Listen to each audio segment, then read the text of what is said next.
In recent years, I've come to identify as both a centrist and a libertarian. I've explained numerous times elsewhere why I identify with these labels, but still, some people seem to think it's a contradiction, and it really shouldn't be. I mean, if someone told you that they identified as being on the right and a libertarian, that would make sense to most people. Alternatively, if someone told you that they identified as a leftist and a libertarian, that would still make sense to at least to people who are familiar with political philosophy. In other words, right libertarianism is not only real but also the default mode of libertarianism in the English-speaking West, and left libertarianism is at least a very real thing that is very well understood by many politically engaged people. On the other hand, most people still seem to be unable to imagine what a centrist libertarianism looks like. To explain centrist libertarianism, I think we should start with left libertarianism versus right libertarianism. The differences between left libertarians and right libertarians ultimately lie in what they believe to be the biggest barriers to freedom. Traditionally, right libertarians believe that the government is the biggest barrier to freedom, and left libertarians believe that capitalism is the biggest barrier to freedom. In recent times, cultural views have also entered the conversation.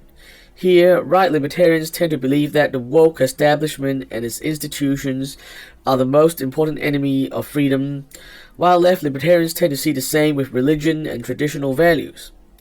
The clarity of who the enemy is means that both left libertarians and right libertarians tend to have quite extreme and therefore immediatist policy positions, and they believe that if they were allowed to get their way, liberty would be realized almost overnight.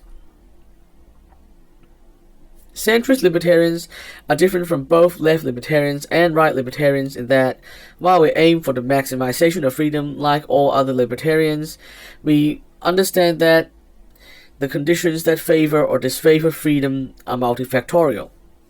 We don't believe that the left or the right exclusively has the answers to what makes a society free. Rather, we empirically observe what conditions are conducive to freedom in practice, and what conditions are harmful to freedom in practice. The set of conditions for freedom that we care about are much larger than the simplistic views of both left libertarians and right libertarians. For example, polarization, echo chambers, loss of respect for science and objective truth, and an overcommitment to abstract philosophy are all harmful for freedom. Both left libertarians and right libertarians fail to see all this, because they are too obsessed with their own ideology. Centrist libertarianism, in contrast, is much more empirical and practical. This also means that a centrist libertarianism is necessarily a gradualist libertarianism. When you believe that freedom is multifactorial and that there is no simple fix that would magically take us to freedom utopia, you understand that the road to more freedom lies in trial and error, give and take, and in both promoting new forms of freedom as well as safeguarding existing forms of freedom. Like other centrists, we understand that making good, sustainable policy lies in balance and compromise, and aiming for overnight perfection is just a recipe for disaster. This is in contrast to both left libertarians and right libertarians, who mostly agree with the broader left and the broader right respectively as to who is the enemy, and find almost no room for agreement with the other side.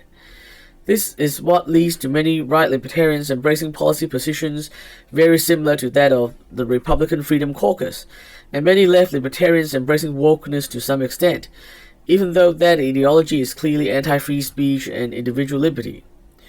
Of course, we centrists know that both the hard left and the hard right are actually not that good for freedom in practice. As centrists, we are able to see the pitfalls inherent in both left-wing and right-wing politics, and their anti-freedom implications. Centrist libertarianism also differs from pure centrism in an important way.